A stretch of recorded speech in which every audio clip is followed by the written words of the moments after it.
Hi BookTube! My name is Sarah and welcome to the Bookish Knitter. Today I am coming to you with my January 2024 TBR.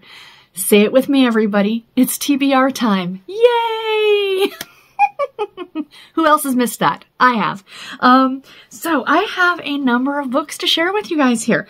Not a ton, but you know, for me, I'd been like kind of mood reading lately and I just decided, let's bring back the TBR. If I don't read all these books, so be it. I talk about this in my 2024 goals, channel goals and reading goals video that I'm really taking the pressure off. Yes, I have a bunch of books on this list, but it's not going to be like, oh my God, I must get to them all before the end of January. You know, I am really allowing myself, I'm blurring the lines, as I say, but from month to month, that just because I'm doing a January TBR does not mean I don't have to, like, at the end of January, I have to stop reading everything that I had on this list. If I still want to continue reading those books, I can. You know what I mean? So that's pretty much what I'm saying here. So the first set of books I want to talk about are the Harlequin Historicals. So this is part of my Harlequin 2.0 project, as I'm calling it.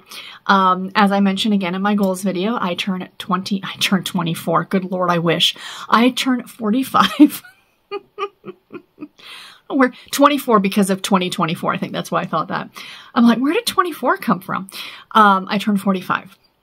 And when I turned 40, 5 years ago, I did a Harlequin project where I read a book published every year from 1979 to 2019, and then 12 books, no, to 2018, and then 12 books published in 2019, one every single month. That was published that year. And that was a really, really fun project. I really enjoyed it a lot. It was really fun to see the growth in the writing and how romance novels changed over those 40 years. But I decided for my 45th, I wanted to do something else category romance related or Harlequin related. So as I'm calling this, the Harlequin Project 2.0. So what I am doing with this, if you didn't see my goals video, is pretty much I am going to my shelves and picking a random book. I'm going through and seeing something that looks good. Now, it can be physical or digital. And this first one just so happened to be a digital copy that I have. And the book that prompted this is actually a book that's going to be a reread. But I read this book 5 or 6 years ago. It was quite some time ago I read this book, so it's been a long time. But I really wanted to give it a reread because I remember enjoying it. And I thought, let's give it a reread and see if I'm going to enjoy it again. So pretty much I picked that book. And then I'm looking at all the other books published that month under that imprint to read. Clear as mud, right? The first book is going to be The Ballad of Emma O'Toole by Elizabeth Lane. So this is a Harlequin historical novel, and it was published in September of 2013. So what this means is, because I picked this book, I am going to read this book and the other 5 books that are published under the Harlequin historical banner in, what I say, September of 2013.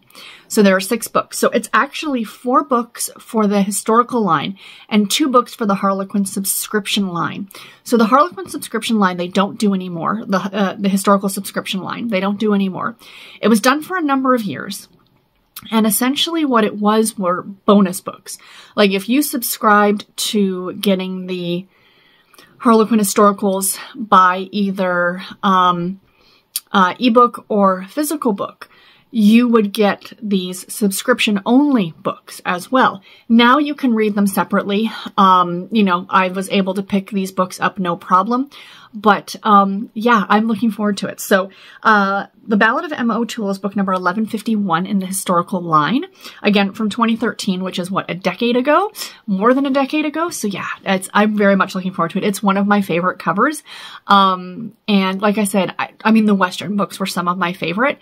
So I am looking very much forward to getting to this one. The next one we have is book 1152.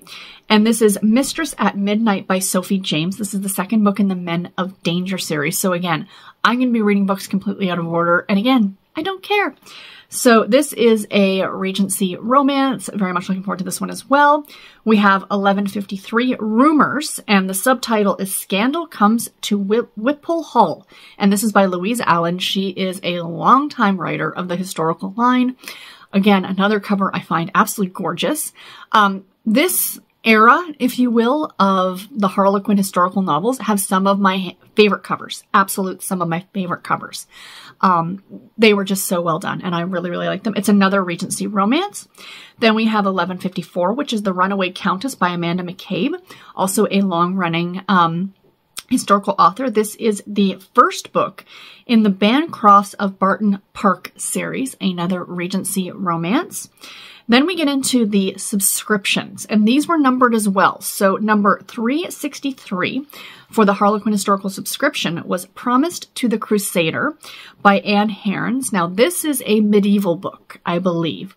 Not my favorites, but I'm going to give it a shot and see what I think. Cover, again, gorgeous. Love it, love it. And the last one we have is another Regency, and it's number 364, and it's In the Commodore's Hands by Mary Nichols.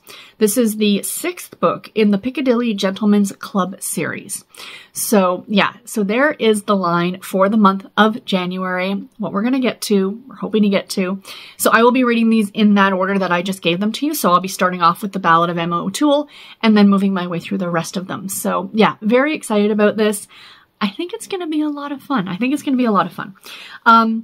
Now we're going to get into owned books. So I am picking 3 books that I actually own, whether physically or digitally. And by that, I mean like ebook or print book. Audiobook, different. We will be talking about that in a minute. And then 3 books from the library. Again, either physically from the library or digitally from the library. For the month of January, everything just so happens to be actual physical books. And then I have 4 audiobooks that I have picked as well for the month. So let's get into the owned books. So the first one we have here, which is the one that I have been eyeing on my shelf for quite some time, and I really want to read it. And we have Good Bad Girl by Alice Feenley. So yeah, this is a thriller. I'm not going to read very much about it. When bad things happen to good people, sometimes good people have to do bad things. Love the cover on this one. It is absolutely gorgeous. Again, this is another one of those authors that is hit or miss with some people, but I am looking forward to it. So yeah, I've got a couple of thrillers here on the list this month, so that's exciting. I am very much looking forward to that one. And the other thriller that we have, again, another author who's a bit hit or miss for some people, but I am very much looking forward to it. We have The Last to Vanish by Megan Miranda. If you watched my my reading update from yesterday, I spun my wheel, and this was the first book to show up for the month of January. This is the book I will be starting the month with. So I'm very excited about that. Yeah, it's about some people who go missing in a resort town. So I am very excited. I do love a good thriller. And I did enjoy All the Missing Girls, which was another book by her. Like I said, she's hit or miss. Some people really like her, some people don't. Let's see what we think about this one. Then for something completely different, I had this one on my shelf. It was so funny. I borrowed this book from the library physically, and I got home and I was looking for something, and this book jumped out at me, and I'm like, oh yeah, I knew I owned a copy of that. So I took the other copy back to the library so somebody else could borrow it if they so desired. But this is a nice summery read, and I think it's just exactly what I'm going to need in amongst all those thrillers. We have Welcome to Beachtown by Susan Wiggs. So this is a standalone novel. I believe this is a women's fiction. California beach town known for its sunny charm and chill surfer vibe. It's graduation day at the elite Thornton Academy. The class valedictorian is Nikki, a surfer's daughter who is there on scholarship. To the shock of everyone in the audience, Nikki's commencement address reveals a secret that breaks open the whole community. As her truth explodes into the light, the town will face a reckoning. Doesn't that sound fantastic? Oh, I cannot wait. But it says, this story is rich in life and danger and ultimately hope. Fans of Colleen Hoover will gobble it up. Really? Really? Now God, I can't stand Colleen Hoover. Please do not compare this amazing author to Colleen Hoover. Worlds apart, people. Worlds apart. So yeah, I'm still excited. It's Susan Wiggs. She is one of what I recall to refer to as the Holy Trinity in romance, because her, Cheryl Woods and Susan Mallory are the three authors that really got my start in contemporary romance, and they're still my go-tos. They are auto-buy authors for me, definitely. So yeah, I am looking forward to that one, no matter who they compare her to. Now the 3 books from the library. So the first one, I am looking forward to this one. I saw it. It's a very new release, and it was there on the shelf, and I'm like, yay, I want to read it. Misfortune Cookie by Vivian Chen. This is the 9th book in the Noodle Shop Mystery Series. I'm not up to book 9. I'm reading these completely out of order. Again, I don't care. And I know I'm going to miss some of the, you know, background story of this, that, and the other thing, but I just want to read a Vivian Chen. I've been in the mood to read, and I saw this one, and I saw they also had Hot and Sour Suspects, the physical book, but I know I own that one on ebook. So I left it there for somebody else, and I borrowed this one instead. So yeah, love these. Love the covers, love the titles of these. This is the, like I said, the 9th book in the Noodle Shop Mystery Series, and it's about a girl named Lana Lee who works in her family's noodle shop, and she stumbles across dead bodies, as you do in Cozy Mysteries. So yeah, very much looking forward to this one. The next one I saw on the shelf, I had been eyeing this book for a while, and I had not picked it up yet, but I decided to do so when I saw it at the library, because I love this author so much. So we have The Vibrant Years by Sonali Dev. Her work is fantastic. It says, bursting with humor, banter, and cringeworthy first dates, The Vibrant Years is a joyful and fun read, but it is also very much a timely tale about a group of underestimated women demanding respect and embracing their most authentic selves. That sounds fantastic. Support, love, and self-discovery are a family affair for Destiny, I think. When 65-year-old Bindi inherits $1 million, she's astounded and horrified. The windfall threatens to expose a shameful mistake from her youth. Desperate to keep the secret, she quickly spends it on something unexpected, a condo in a posh retirement community in Florida. So it's about, like, the family, and I cannot wait to get to this one. It's going to be so good. She has never disappointed me as an author, so this one I think is going to be absolutely fantastic. And last but not least is one that I picked up on a whim. It was there as a popular pick, like when you walk in the door at the library, they have like a shelf that says popular picks, and they have like, you know, new releases and several copies of each, which is great. And I saw this one and the cover jumped out at me, and I'm like, ooh, it looks like a historical fiction novel, and it is. And I am very, very excited about reading this one. This is The Golden Gate by Amy Chow. Look at that cover, you guys. Isn't that gorgeous? San Francisco. Just beautiful. This is her debut novel. Is a sweeping historical thriller that paints a vibrant portrait of a California buffeted by crosswinds of a world at war and a society on the brink of massive change. And it's Berkeley, California, 1944. So yeah, I am really, really looking forward to this one. I think it's going to be great. I mean, sometimes those books that you pick up on a whim tend to be some of the best. So I am very, very much looking forward to this one as well. I think it's going to be great. So let me get into the audiobook. So as I mentioned in my goals video, my goal is an audiobook a week. Not a goal, but more like to have it to listen to and from work in my car, if I so desire.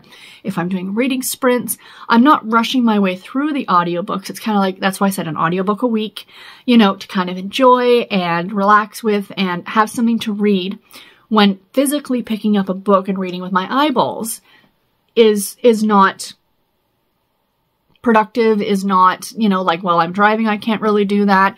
If I want to do some crafting at night and I want to still read a book, I can do that. So yeah. So my 4 audiobooks, I used books except for one. So I own books on Audible. I own books on Kobo or audiobooks. I own books on Chirp, which is another website that you can get cheap audiobooks. And I decided to go with a pick from Hoopla because I have quite a big favorites list on Hoopla. So 3 that I own, 3, and then 1 borrowed. So this way I can kind of get through some of the audiobooks that I actually own, which is great. So the first one is the book that I have from Audible, and this was the first pick for my first audiobook for the month of January, and that is Summer at Lake Haven by Rianne Thayne, book 11 in the Haven Point series. I am looking forward to this one. Beautiful, summery, beachy cover. I love Ryan Thane's writing. I love this Haven Point series. I've read a number of them jumping around within the series. Cannot wait to get to this one. The next one is one that I had bought from Kobo on sale for like $1.99 or something like that. And I've read this author before, but it's been a number of years. But again, $1.99 for an audiobook? You don't say no to that.